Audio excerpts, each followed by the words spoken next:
Yeah, for sure.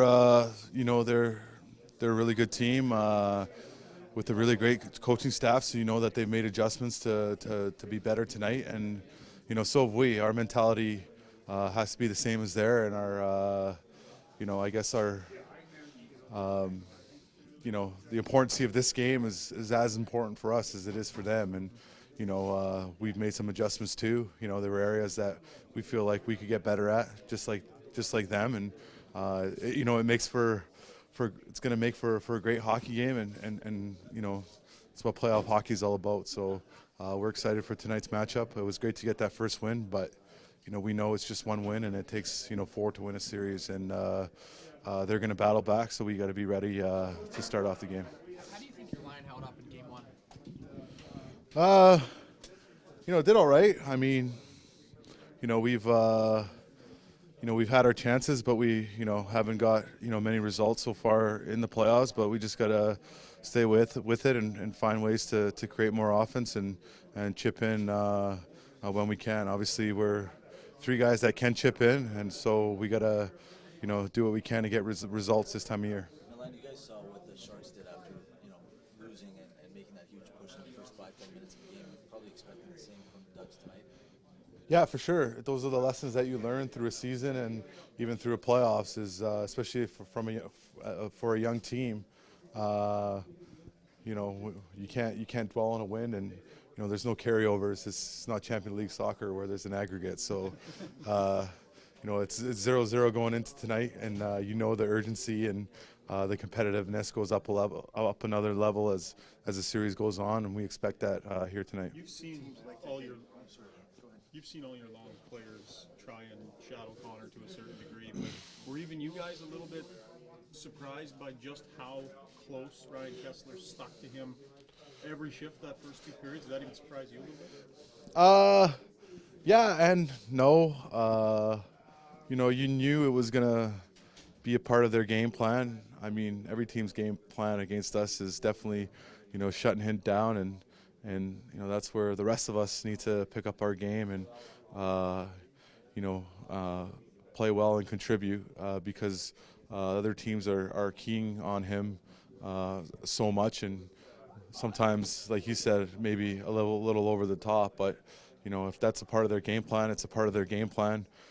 He's the type of guy that's not going to get frustrated, and he's a good enough player that he'll find a way to break through. And he's been such a great leader and a captain for us, and we have full confidence in him that he'll be the best he can be for us. Here tonight. These two teams like to hit boxers.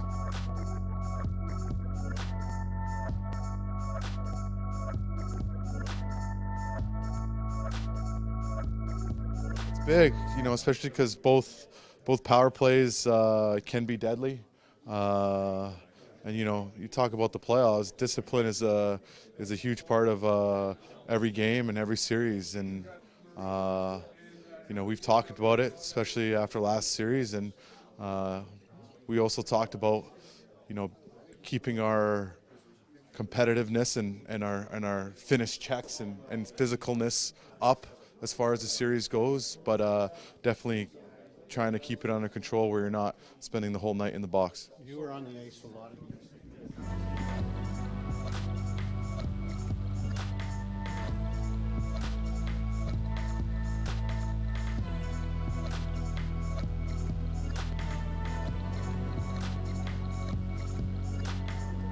Connor does a really good job with that. He stays patient, doesn't get frustrated, and he finds ways to get open. And there's times that he'll get open, and for him, I think it's just more about just trying to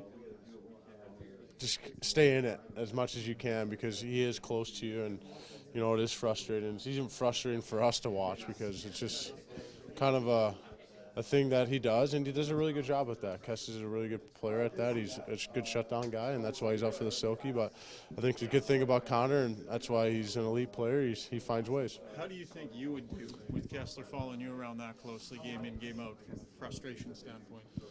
I don't know. I'm not Connor McDavid, so I don't think no one will mark me. I think I'm the forgetting guy on that line. But I don't know.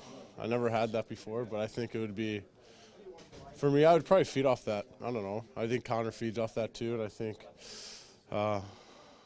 he does a good job. I mean, it's a hard task at itself, dealing with it, and Kess is one of those guys that's been doing it for years. And for our line, we just got to keep going, and the matchups is going to be there. We just got to find ways to keep creating offense, and when the offense comes and the opportunities come, we got to bear down and find ways to score goals. With them so focused on Connor, does that open up more room for you and Leon? Yeah, I mean, I would certainly say more Leon than me. But, yeah, I think with that being said, yeah, I mean, everyone is, I guess you'd say Leon's a forgotten guy, but you forget, then you start keying on Leon, then you forget about Connor. So I think we get the best of both worlds. For us, we got to keep finding ways at striving. Our lines got to keep finding ways to strive and build off game one, and now we got to focus on game two and what we got to do to, try to win another hockey game tonight. Pat, you're just near the top of the rafters too. They do a little countdown. Yeah. How many wins it takes to get to the Stanley Cup final? Have you noticed that? No, I haven't. I don't look that far up in the rafters. So that wasn't here when you were here. Well, I don't know. I guess not. I guess it's a new thing. No, I don't know anything about it.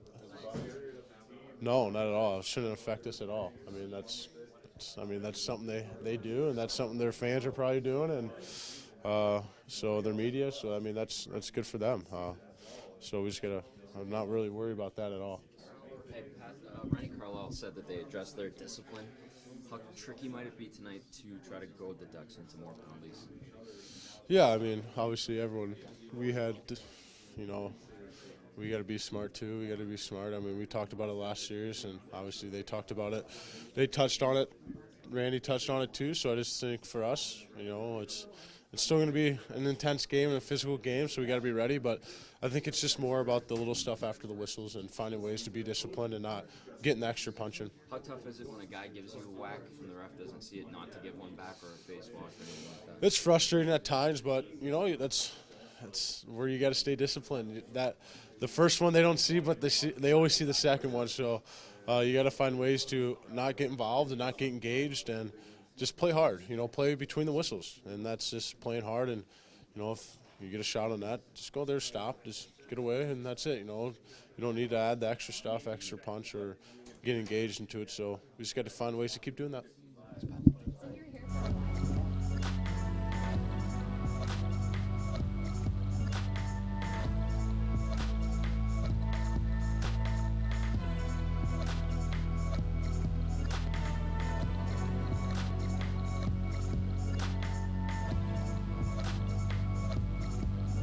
They start taking away one, we're going to find another. In a series like this, both teams like to hit, and you know, penalties were a big part of the last game.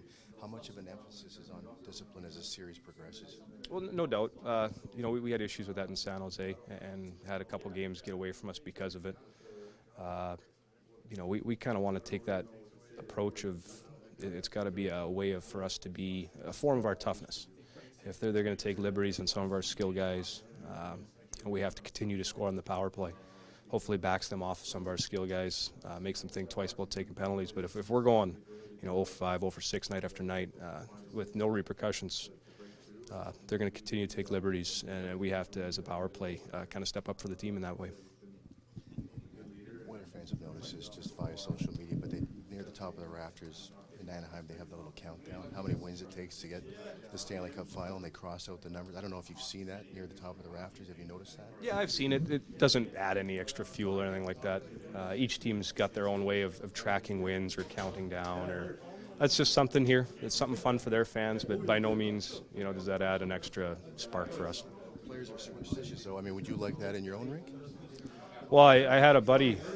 I got a group text that I'm a part of, and a buddy had said game over after our third goal, and the guys they talked about egging his house afterwards because they had come back. So not only am I superstitious, there's a lot of people within the hockey community superstitious, but you know, it wouldn't bother me to see it again. That's something for their fans. Mark, so we jumped in late, but this team doesn't lose back-to-back games very often. What do you expect in terms of a push from them tonight? Well, we're going to get their best game. This is a team that I'm sure doesn't want to come back to Edmonton 0-2. And like you said, I think that might have been their first regulation loss in, you know, a couple months of Sundays. You know, they've been a good team, and we're going to expect a push. They're a veteran group. They've had success in the playoffs. We have to be ready. We can't be, you know, complacent and go home with a split and say we were happy with it. We've got to go after this second game and give us an opportunity at a better chance of winning the series.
Wayne Gretzky around as a resource, as a inspirational figure. What has he been, and what has it been like having him around?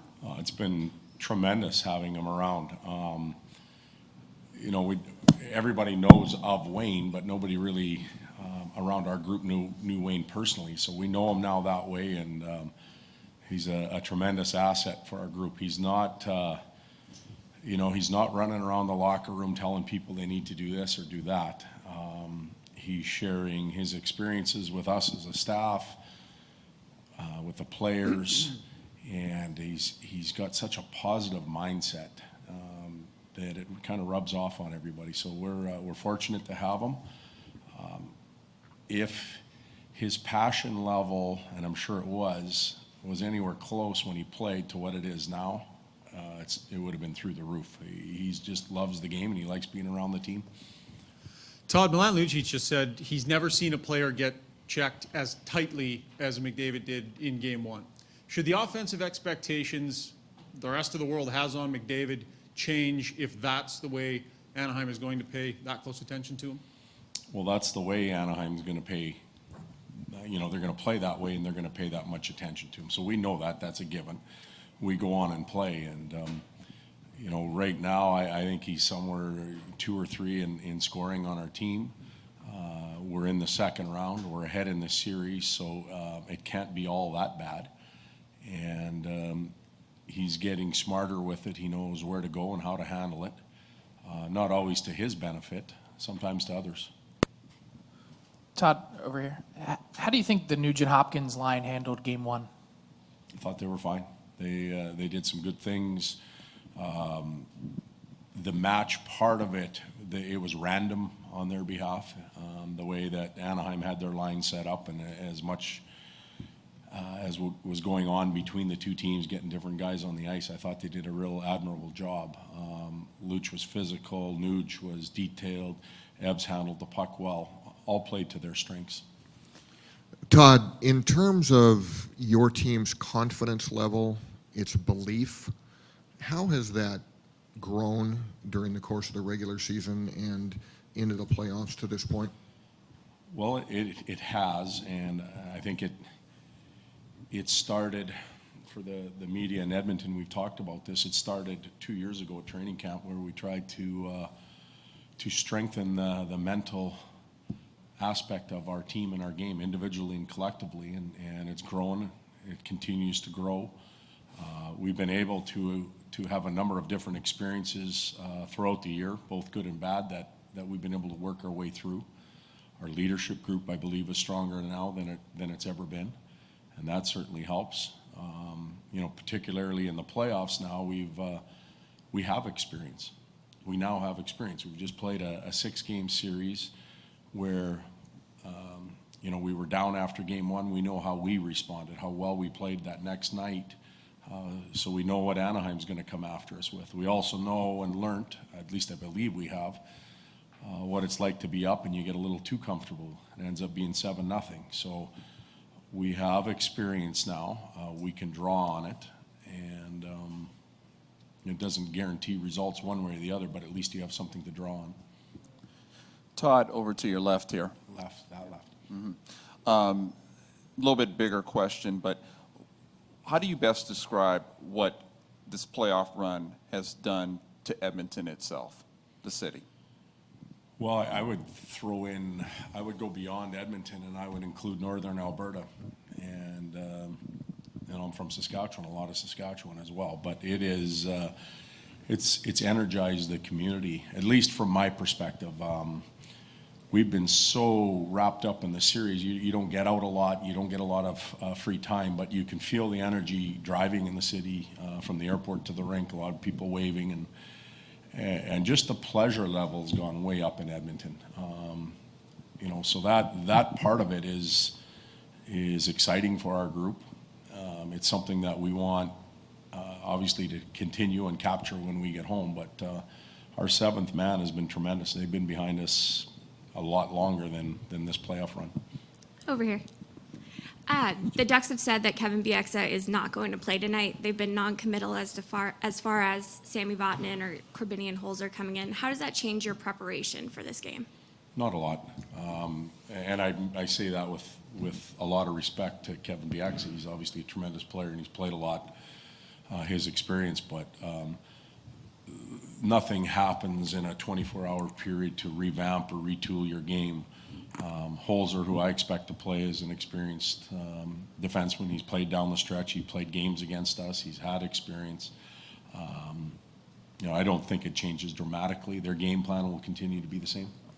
Todd, how is your team, just in the first round and going into the second round, how has your team handled the discipline in the playoffs, and how much of an emphasis will be placed on that as this series kind of progresses between two very physical teams?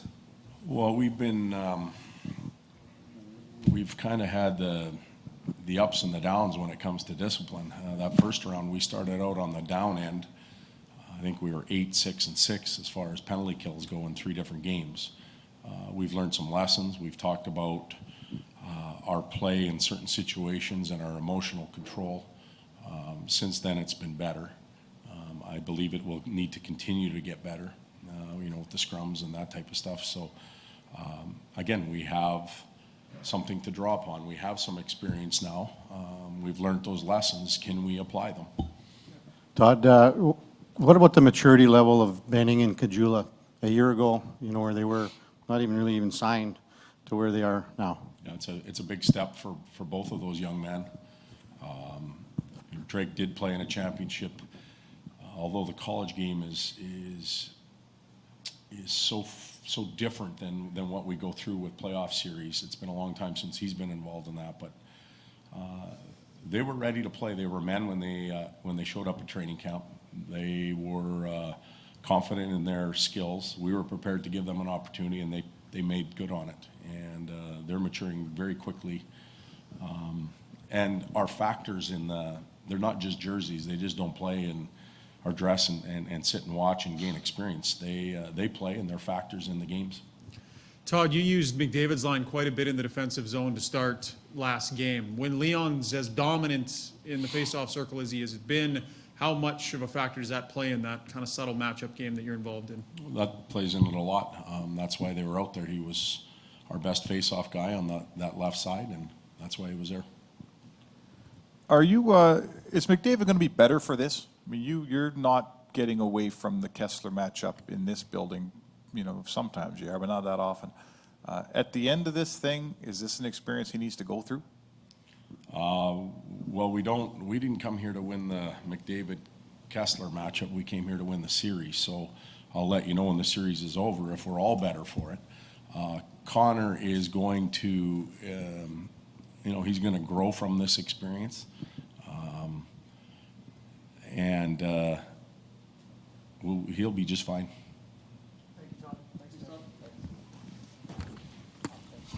Thanks.